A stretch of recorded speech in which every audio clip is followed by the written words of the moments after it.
Hi everyone, welcome to this video. My name is Alex and in today's video we're going to be talking about the Google Pixel 6 Pro.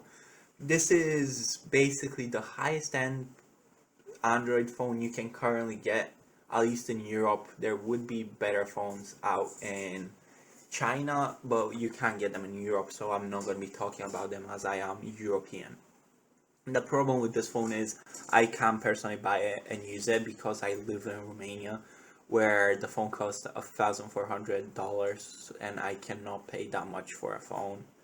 So I'm just going to be talking about it from their website and looking at what they put on their website spec wise and the overview page. They might show some cool things they might do. So not they might do, they definitely does.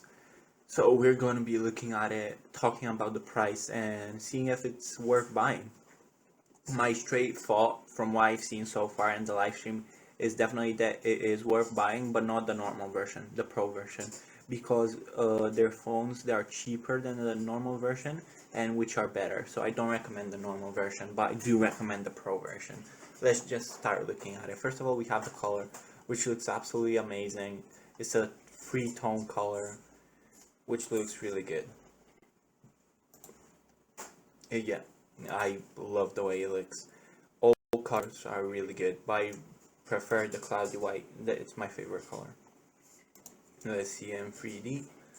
It looks really good. I've loved the design ever since I've seen the first leaks of it. By the way, a thing that you can do with it is you see the background. If you put a certain background, the widgets and everything else will change to the same color as the background, which is really cool. This is Android 12 feature, I think. Let's watch a video on it real quick. Meet the Google Pixel 6 Pro. Fast, smart, and secure, it's the first ever all Google phone. With Magic Eraser to make distractions disappear.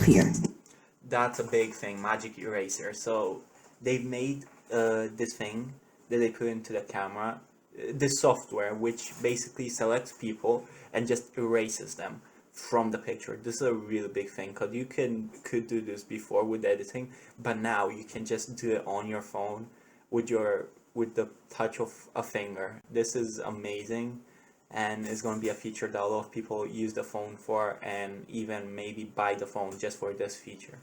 Let's keep watching.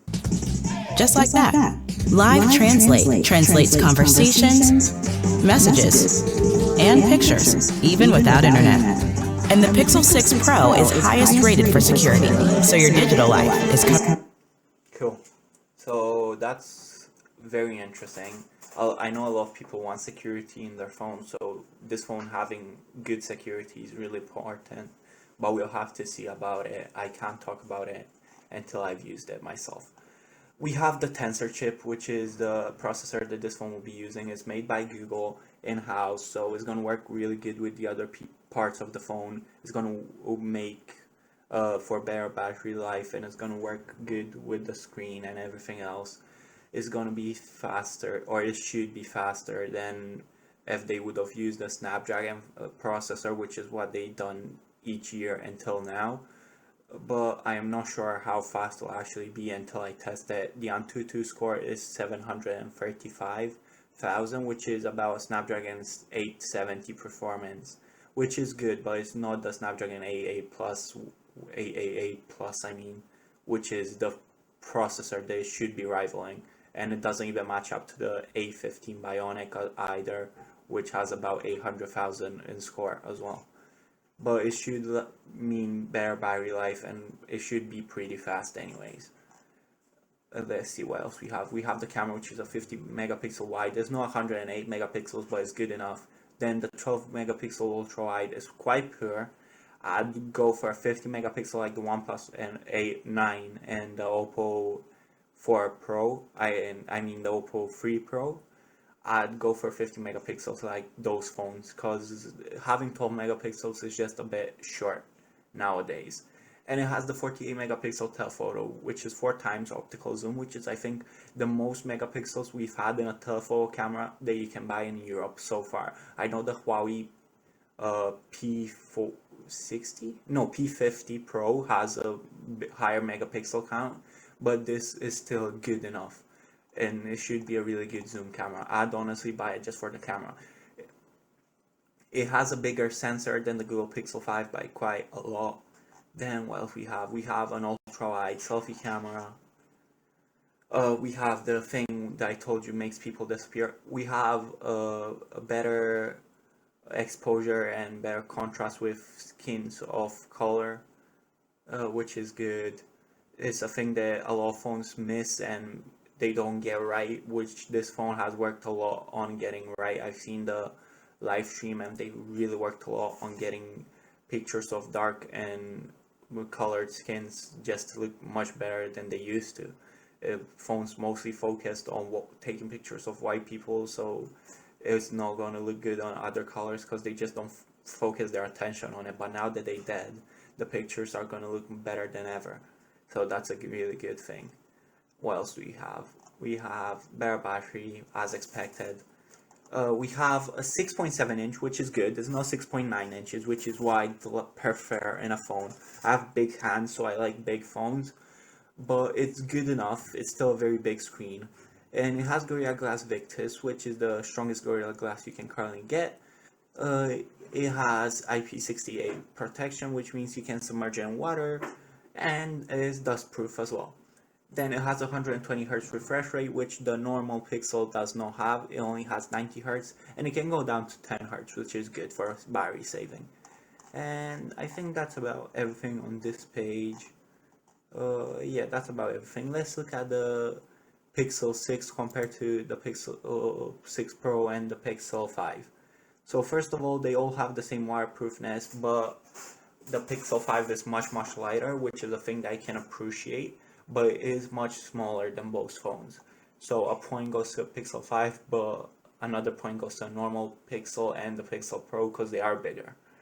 They all have actually no, they do have HDR10 plus, all of them. But the two Pixel 6s have AMOLED displays, and the other one has an OLED display. But the Pixel 6 Pro is the only one with 120 Hz. The other two have 90 Hz. Then we have a 6.4 inch screen, 6.7, and then only a 6 for the normal Google Pixel. Then the highest quality is the Google Pixel 6 Pro with a 1440p screen. What else do we have? Android 12 on both of these, and the Google Tensor, which is a 5nm chip compared to a Snapdragon 765G for 5G, which is 7 nanometers. So that's a bit bigger. But it's, in my opinion, how small a sensor is doesn't matter that much nowadays because they are already so small. Do we have a 500 gigs version? I haven't seen a 500 gig version of the phone so far, but they're saying they have one. Anyway, both Pixel 6s come with 255 gigs of storage, which is much better than 128 on the normal Google Pixel. And considering they also don't have a card slot, SD card slot, then you need 250 gigs. Less than that, it's not enough for me. I have 250 gigs in my phone, and I've had it for a year and a half, and I already filled it twice and had to empty it into my PC. So you need at least 250. Then the Google Pixel 12 Pro. Did you hear me? I said Google Pixel 12 Pro. I must be crazy, imagine. Google Pixel 12 Pro, that's going to be a really good phone. Anyway, I meant the Google Pixel 6 Pro has 12 gigs of RAM. So I said 12 because I was thinking about the 12 gigs of RAM. Anyway, so it has the most RAM, so that's a really good thing. Then it has 50 megapixels compared to the 12 of the Pixel 5. The Pixel 5 has an ultra wide of 16, which is more than the new Pixels, but the one on the new Pixels should look better. We have dual LED flash on both new Pixels, only one LED flash on the Pixel 5, 4K on all. I can't believe the Pixel 6 doesn't have 8K, that's a feature they missed out on. And then front-facing camera, we have 4K 30 frames for the Google Pixel 6 Pro, then 1080 30 frames for the others. And 11 megapixels on the 6 Pro, which is the most out of both. We have stereo speakers on all of them. I don't think we have Dolby Atmos though. We have Bluetooth 5.0 on the Pixel 5, then Bluetooth 5.2 on the new Pixels. We have USB Type-C 3.1 on all. We have fingerprint sensors on all. We have the biggest battery in the new Pixel, 5000 milliamp hour, and the older the Pixel, the less milliamp hours, obviously. And we have 30-watt fast charging, which should charge your phone in about an hour or 59 minutes, about that time it should take. Then we have the scores. Antutu scores, we have a 670 for the normal Pixel, which is good for a mid-range phone, and then 719 for the Pixel Pro. That's really good. We don't have a score for the Pixel 5, but it should be close to about 500k. These are really good scores. I think the Pixel 6 is not quite what it could be. I think it should have got 800k to even 900k. It could have been the first phone to break 900,000, but it wasn't, so that's a big bummer in my opinion, but it is still a good score. Then for pricing, we can go on their website. We have $899 for the basic version and $999 for the Pro version. And there we go, out of stock, the 512 gigs version, which is $1,099. So you can buy these phones, but they're currently out of stock, at least on the Google America website. So I don't know, if you want one, I guess you'll have to wait, or maybe buy it from a carrier or some other website. This was my review of it. Actually, it wasn't a review, it was more like we sit down and we just talk about this phone.